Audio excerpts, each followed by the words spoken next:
isso que eu estou chamando de patologização tem a ver com isso que eu estava dizendo agora da construção do diagnóstico.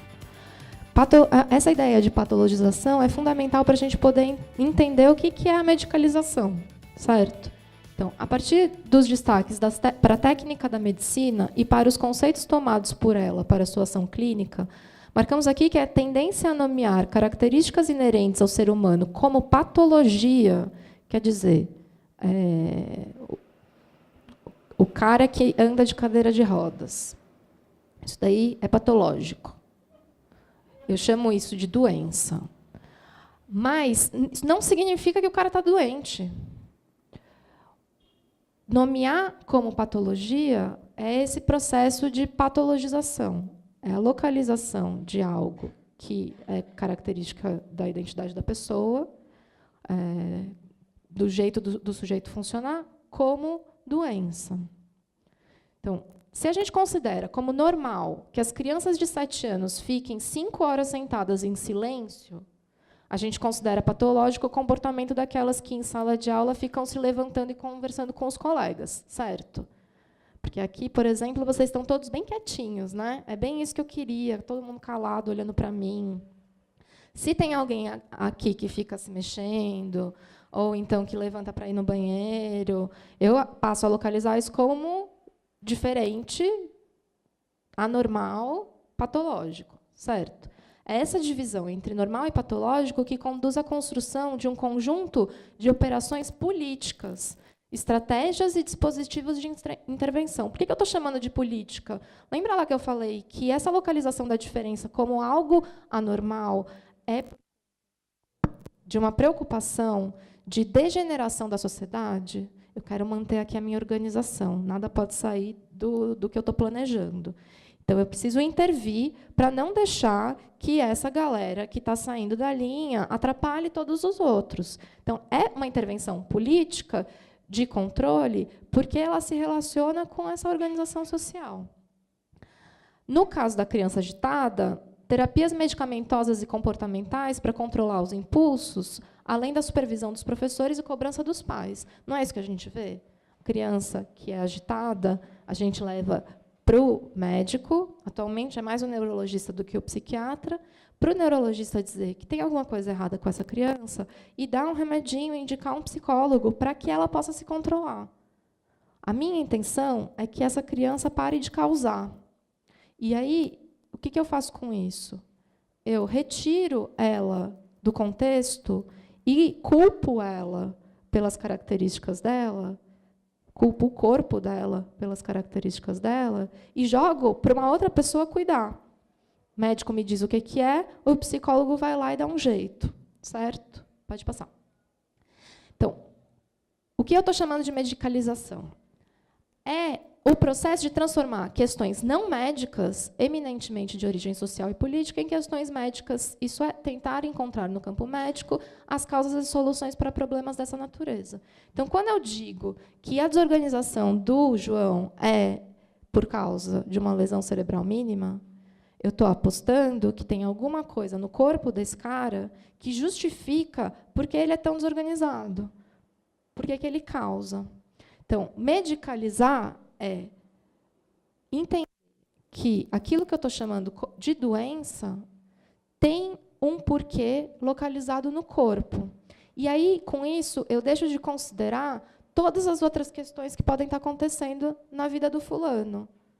Ele não vê a mãe, ele tem pesadelo, ele brigou com um amiguinho, ele acha essa aula chata. Eu descontextualizo o comportamento e eu digo que este comportamento só tem a ver com uma questão do corpo, e aí eu entendo que, para cuidar disso, só tem uma estratégia, o medicamento, a intervenção médica. E aí eu estou chamando de intervenção médica, mas eu estou colocando junto aí psicólogo, TO, fono, dentista, o que for. Não é só o médico responsável por isso. É a nossa compreensão de que é só a intervenção no corpo que vai dar conta do fulano. Pode passar. Então, eu quero lembrar que as doenças mentais elas não são nem doenças. são comportamentos desviantes, no sentido de um processo mórbido, natural, tal. As doenças mentais, ou melhor, seus sintomas, realizam possibilidades universais do sujeito que se tomam coercitivamente particulares ou privativamente necessárias. Em outras palavras, um sintoma é um fragmento de liberdade perdida, imposto a si ou aos outros. Por isso, algo que concerne a todos de maneira universal, em cada uma das formas particulares de sofrimento. Beleza, é a primeira vez que eu estou falando aqui, sofrimento, certo? Até agora, eu só estava falando de comportamento desviante. Por quê? Por que o sofrimento só aparece agora? Porque a gente não está olhando para o sofrimento. A gente está olhando para o que incomoda.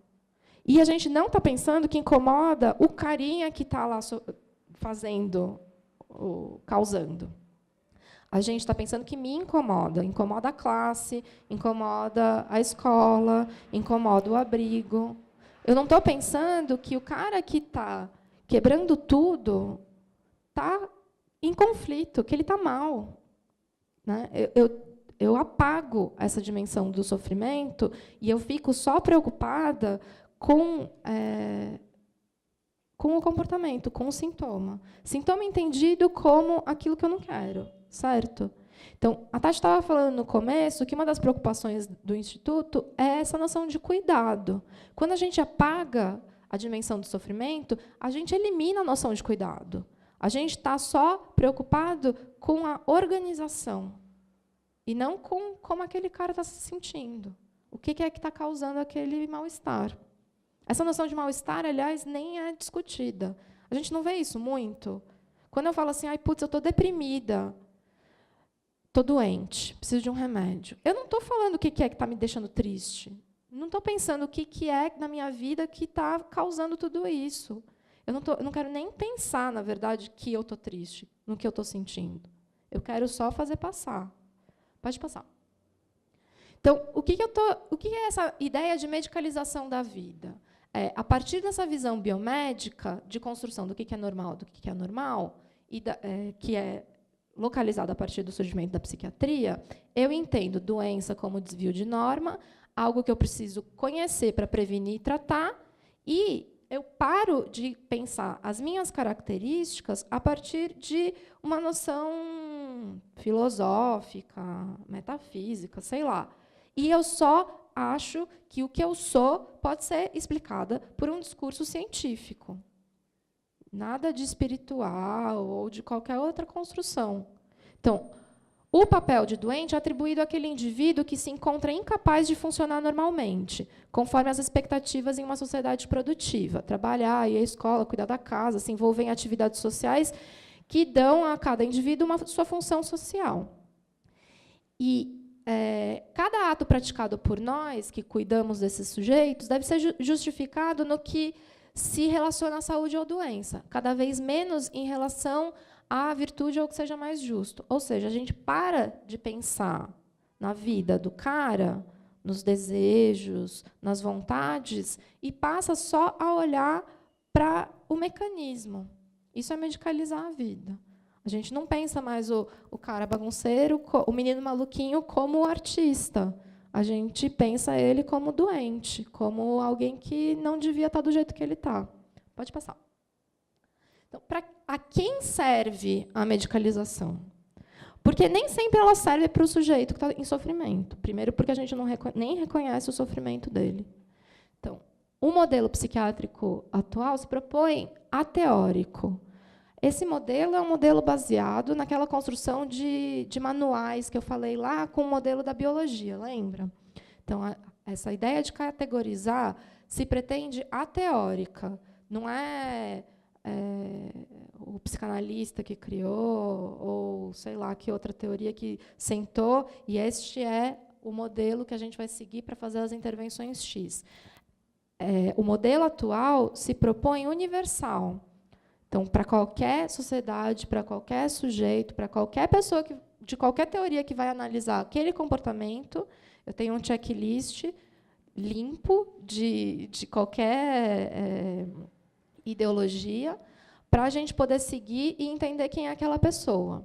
Neste modelo, a gente entende etiologia ligada ao mau funcionamento dos mecanismos biológicos. Só que isso é um reducionismo, porque a gente está desconsiderando todo o contexto social.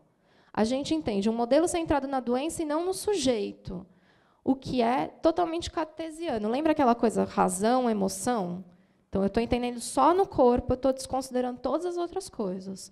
E é uma redução do conceito de doença a um defeito orgânico, sem que a mesma possa ser vista como processo. Então, eu não entendo a história do sujeito, eu não entendo o que está acontecendo na sociedade, eu não entendo como é que ele se relaciona no grupo, eu entendo só que é o corpo dele que não está funcionando.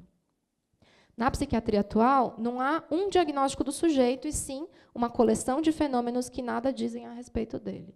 Então, eu falar que o cara é agitado não me diz quem é esse cara, qual que é a vida dele, o que ele consegue, o que ele tem de potencial, quais são os interesses. Eu só estou falando o que não está funcionando, mas totalmente deslocado de qualquer história subjetiva. Pode passar. Então, de onde vem isso? Então, historicamente, a gente tem essa relação dessa construção da organização da psiquiatria. Atualmente, o maior manual de psiquiatria, a gente tem dois grandes manuais, o CID-10 e o DSM. O DSM é o grande manual da psiquiatria norte-americana, estadunidense, que foi publicado, que é publicado desde a década de 50 e que sofre alterações constantes. Então, lembra que eu falei que diagnóstico não é uma coisa dada, que é uma coisa construída? Toda vez que eles vão revisar esse manual, eles incluem novas características como sintoma, e, com isso, eles constroem novos diagnósticos psiquiátricos.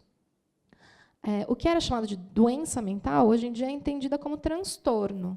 Então, não é mais uma coisa que você vai lá, trata e cura, mas que provavelmente vai durar para a vida inteira do sujeito. Então, aos poucos, eles vão ampliando os leques diagnósticos, e vocês podem ver aqui, lá em 1952, a gente tinha 106 diagnósticos. A partir de 2000, a gente tem 365. O que isso significa? Que a gente está refinando, agora a gente conhece mais as doenças? Não, significa que a gente está usando, está definindo mais o que a gente localiza como doença. Então, cada vez que isso é revisado, os diagnósticos mudam. E, cada vez que isso é revisado, comportamentos que antes não eram tomados como sinais de adoecimento passam a ser tomados como sinais de adoecimento. Na última versão, por exemplo, a gente tem luto patológico. Pessoa que sofre por mais de 2 meses a morte de alguém está doente. Tá? Pô, a mulher perdeu o filho. Ela não pode sofrer mais de 2 meses?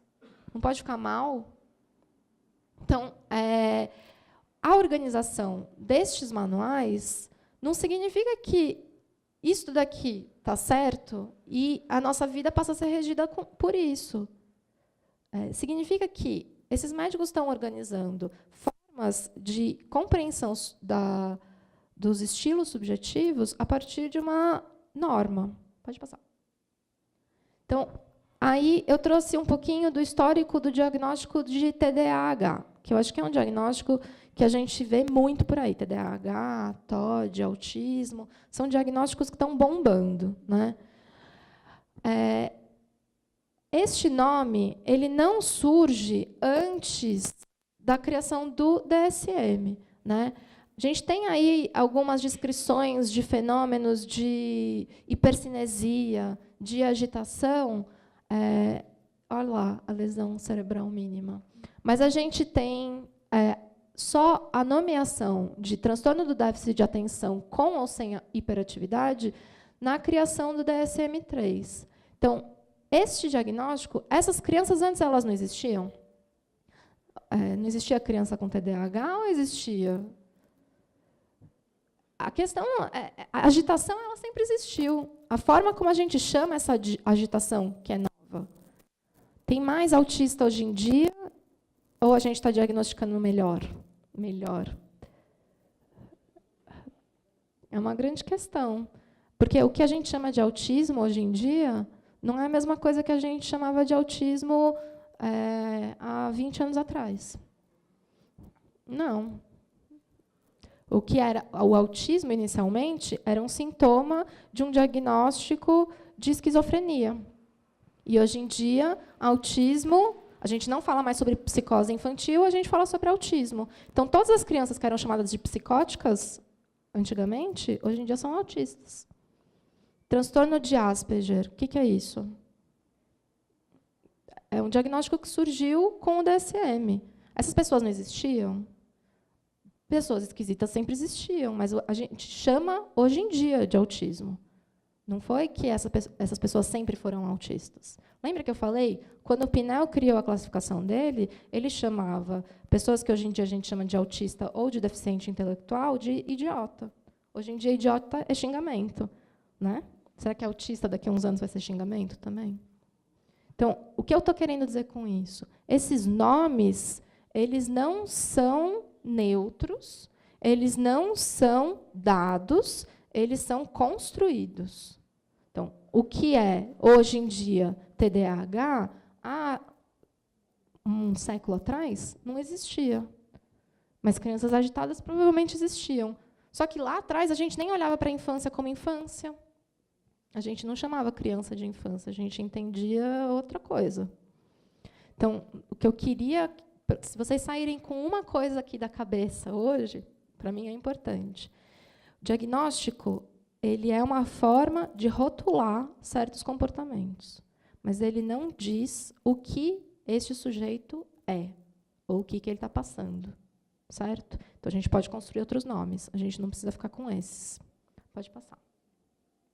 Então, vamos lá. Quais são os critérios diagnósticos? Eu trouxe do DSM-4, porque eu não tenho do DSM-5, tá? Do TDAH.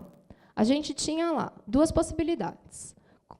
6 ou mais os seguintes sintomas de desatenção persistem por pelo menos 6 meses, em grau mal adaptativo e inconsistente com o nível do desenvolvimento. Então, quais sintomas são esses? Frequentemente deixa de prestar atenção a detalhes ou comete erros por descuido em atividades escolares de trabalhos ou outros. Quem aqui se identifica com isso? Com frequência tem dificuldade para manter a atenção em tarefas ou atividades lúdicas. Com frequência parece não escutar quando lhe dirigem a palavra. Com frequência não segue instruções e não termina seus deveres escolares, tarefas domésticas ou deveres profissionais. Com frequência, tem dificuldade para organizar tarefas. Com frequência, evita, antipatiza ou reluta a envolver-se em atividades que exijam esforço mental. Essa sou eu. Com frequência, perde coisas necessárias para tarefas ou atividades. É facilmente distraído por estímulos alheios à tarefa. Com frequência, apresenta esquecimento em atividades diárias. Todo mundo aqui tem TDAH, é isso? Tá. Então, primeiro, o que este manual faz? Ele traz aí um checklist. E é um checklist bem amplo. O que significa com frequência eu me sinto desatento? Que parâmetro é esse? Como é que a gente constrói isso? Eu estou pelas tampas com o fulano, e aí eu levo ele para o atendimento. Com frequência, ele causa, sim, eu estou por aqui, eu não aguento mais. Então, o que eu estou querendo dizer? Estou querendo dizer que a medida que é construída, neste caso, é totalmente imprecisa. Então, eu estou falando sobre o carinha que está lá em consulta. Estou falando de um jeito assim... Ano passado. Quem que é esse cara? Você consegue me dizer quem que ele é, a partir disso? Você consegue imaginar? Consegue. Estou imaginando várias pessoas. Mas você sabe o que está acontecendo na vida dele para ele estar mal? Para ele estar desorganizado? Para ele estar distraído? Eu acompanhei uma menina que se distraía com uma super facilidade e ela só se distraía quando eu fazia uma pergunta incômoda.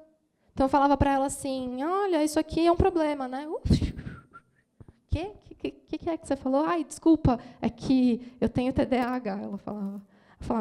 Eu não sei se é isso mesmo, mas você está se distraindo quando eu estou falando sobre alguma coisa que te incomoda. Essa menina é bonitinha porque, depois de um tempão acompanhando ela, os pais decidiram levar no psiquiatra de novo, e o psiquiatra deu um outro diagnóstico, agora ela não tem TDAH, ela tem TEA, e deu um remédio. E aí ela fala para a mãe assim, mas para que eu vou tomar remédio? Eu não estou doente. Então, quem é que está olhando para isso como doença? O médico, talvez os pais. Os pais querem um nome, né? E para se acalmar mesmo, porque é difícil não ter um nome para explicar o que está acontecendo, né? A gente se sente mais tranquilo quando a gente nomeia. Quando eu falo que eu estou nervosa, eu consigo falar, ai, pô, passou. Não é que, tem alguma coisa aqui acontecendo, eu não sei o que é. Então, não ter nome é ruim. Mas que nome que a gente escolhe dar? Essa que é a grande questão. Pode passar. E pode passar mais um, que eu vou pular esse aí também. E esse também eu vou pular. Tá, vamos chegar na questão das drogas. No caso do TDAH, que droga que é receitada? É a Ritalina ou Concerta, certo? Por que é receitado um remédio? Porque o instrumento que o médico tem para lidar com isso é o remédio. O médico, no geral, não faz terapia, certo? Então, que instrumento que ele tem para cuidar de algo que ele nomeia como doença? O remédio. Tá, mas tudo bem, esse remédio é bacaninha? Ele foi pensado para o bem maior? Não, né? Porque esse remédio ele é vendido. Então, qual que é o interesse da indústria que produziu esse remédio? É vender, certo? Então, para eles, é bem importante ter bastante gente tomando remédio para poder ter lucro. Então, o que acontece? A indústria produz pesquisas que desenvolvem doenças para poder vender remédio. Vocês já foram num médico recentemente e fizeram um exame de vitamina D? Já? Porque eu tenho feito também, assim, eu estou sempre com carência de vitamina D. E o que isso significa? Que agora todo mundo toma vitamina D, certo? E é porque a gente mora em São Paulo, a gente não toma sol. Será? O parâmetro foi mudado. É a gente que está tomando sol. Porque a minha mãe, por exemplo, que fica trabalhando no sol, ela também tem carência de vitamina D.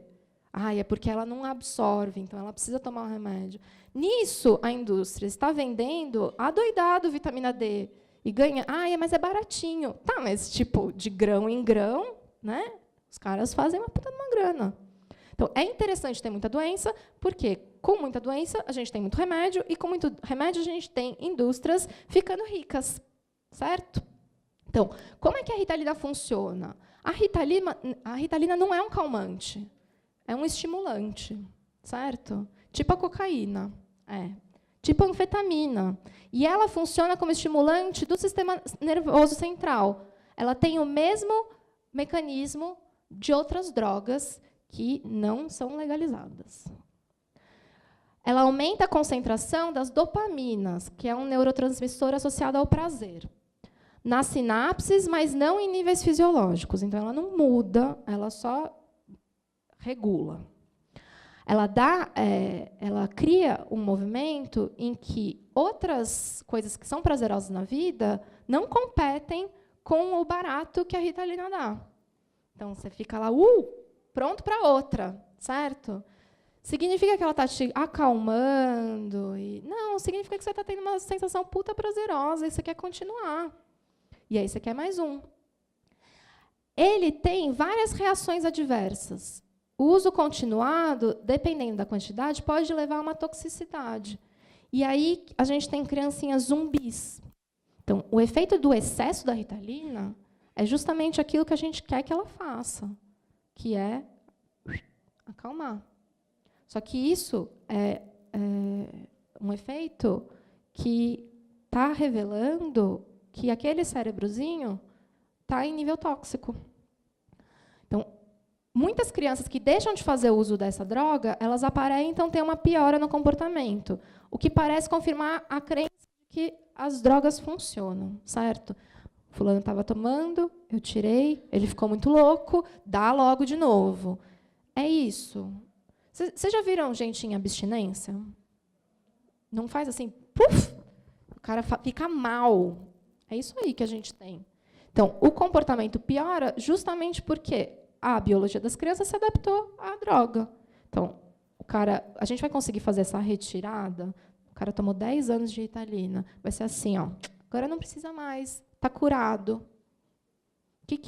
A gente não falou agora há pouco que essa ideia de cura, quando a gente para de chamar de doença e chama agora de transtorno ou distúrbio, essa ideia da cura, ela está eliminada? Vai ser transformada para o resto da vida.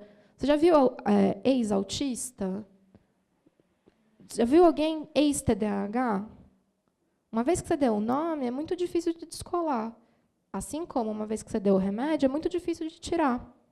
Pode passar. Então, esta frase, transformamos problemas cotidianos em transtornos mentais, não é minha. Essa frase é de um dos médicos organizadores do DSM-4, Alan Francis. Tem uma entrevista bacana que ele deu para o jornal É o País, que ele fala justamente isso. O quanto que essa organização de médicos da APA, da Associação Americana de Psiquiatria, é financiada pela indústria farmacêutica. E, B, o quanto que eles passam a olhar para aquilo que é tomado como anormal, localizando como transtorno, cada vez mais elementos. Vocês sabiam que a TPM é transtorno mental? Ela é transtorno mental também. Então, o que mais que é esquisito que é transtorno mental? A partir de agora, a gente localiza tudo o que é meio incômodo nesse manual. Cada vez mais. Então, este cara que ajudou a organizar o DSM, hoje em dia, faz parte de um movimento contra o DSM. É crítico ao DSM, porque se criou uma indústria diagnóstica. Uma indústria que é bastante lucrativa. Então, vamos lembrar, o que é entendido como transtorno mental só tem realidade dentro de uma cultura que o reconhece certo modo de ser como doença. Estava lendo algumas coisas para poder fazer essa apresentação e eu vi que, por exemplo, na França quase não tem diagnóstico de TDAH. Não existe criança agitada na França? Ou isso é uma questão cultural? Da maneira como os pais entendem isso, como as famílias entendem, como os médicos entendem. Nossa sociedade não quer se reconhecer no doente, também não quer reconhecer que hajam formas não conformantes de ser. E aí o medicamento ele entra como aquilo que conforma o sujeito à sociedade, que nem aquele videozinho que a gente viu no começo. Pode passar. Bom, movimentos de oposição, a gente tem aqui no Brasil um movimento bastante forte, que é o de luta antimanicomial, que foi um movimento que motivou, que reorganizou a rede de saúde mental. Antes a gente tinha um manicômio, hoje em dia a gente está querendo... A gente não, né? Tem um movimento de pressão para voltar com os manicômios, então, atentos, todas essas residências terapêuticas que internam contra a vontade são novos manicômios. Certo? O que a gente está mandando, o cara nunca mais vai voltar. Então, o movimento de luta antimanicomial é esse movimento que tenta construir outras formas de cuidado e de atenção à saúde mental. Pode passar. Tá. Então, quando os indivíduos vistos como usuários do SUS na saúde mental destinam-se os serviços... A eles destinam-se serviços da rede de assistência, os modos de cuidado, a garantia de direitos mantida pela força das leis constitucionais na sua sustentação da justiça social do país. Os modos de... Tá errado. Cuidados em saúde, preconizados pelos princípios fundamentais do SUS, revelam um modelo de excelência, em que deve ser garantido o acesso universal aos tratamentos, integralidade que compreende a atenção a todas as áreas da saúde e a equidade que determina o todo cidadão a igual oportunidades de saúde. Então, o princípio norteador do SUS e a construção que a gente tinha da rede de saúde mental é bastante interessante, porque ela tenta fazer esse deslocamento da doença para pensar a saúde. Certo? E aí, quando a gente pensa a saúde, a gente está pensando o indivíduo como um sujeito integral, a gente está pensando na totalidade. E aí a gente cria uma rede de atenção onde cabe a saúde, a educação, a assistência, todo mundo junto, olhando para esses sujeitos de forma a conduzir a condições de vida melhor. Certo? Pode passar. Então, o que a gente Para a gente poder funcionar em rede, eu acho que é importante a gente pensar, primeiro, que modelo que a gente está usando? A gente está usando só um modelo biomédico, que é esse que eu fiz toda essa crítica, ou a gente está pensando em um modelo biopsicossocial, em que a gente escuta o sujeito, em que a gente lê o contexto, em que a gente pensa o cuidado de forma interdisciplinar, em que a gente pensa o diagnóstico, que nem a gente faz na escola, começo de ano, sondagem, né, para saber como é que o cara está. A gente pode pensar o diagnóstico como sondagem, pensar o diagnóstico como uma construção, como algo que norteia a minha prática, mas que não só rotula. Então, o legal do diagnóstico é quando ele é um relatório. Ele fala, o fulano é assim, assado, ele faz isso, ele faz aquilo. E não, o fulano tem TDAH. Né? Eu acho que... pensa um pouco no vídeo institucional, essa ideia dessa construção, dessa potência da criança para um sujeito, essa aposta da criança como um sujeito em desenvolvimento que pode ser um cara bacana, ou putz, não presta, não dá, sai daqui, que conduz para aquela criança pequenininha. Né? Então, os nossos diagnósticos, eles estão ajudando a gente olhar para a potência e para o que esse sujeito pode ser, ou os nossos diagnósticos estão olhando para o que ele não consegue, porque ele não pode, para a dificuldade dele, localizando só nele o que não está dando certo. Pode passar. Então, essa noção de rede é justamente o que faz a gente pensar o cuidado a partir da ideia de que esse cara não está sozinho no mundo. Ele se enlaça em vários lugares. O que vocês lembram da rede de atenção, por exemplo? Quando eu falo rede de proteção, rede de atenção, o que vocês lembram? Que serviços? CAPS, o que mais? O que mais? A gente tem um monte de coisa, certo? Mete a escola aí junto. A escola também está na rede. Então, esse cara ele circula por vários espaços. Ele não está só lá no abrigo, ele não está só lá na escola, ele não está só lá no CAPS. Ele está em vários espaços. E, em cada espaço, ele é do jeito dele. Né? Cada espaço fala sobre ele de uma forma diferente. Em cada espaço, ele consegue falar sobre quem ele é de uma forma diferente. Então, é importante que tenha esse diálogo para a gente poder entender um pouquinho melhor a situação dele. O que é cuidado em saúde? A gente tem que parar de pensar em doença, em cara não funciona, e pensar o cuidado. O que a gente está pretendendo para aquele cara? Diagnóstico para quê? Diagnóstico para orientar linha de cuidado, não diagnóstico para rotular.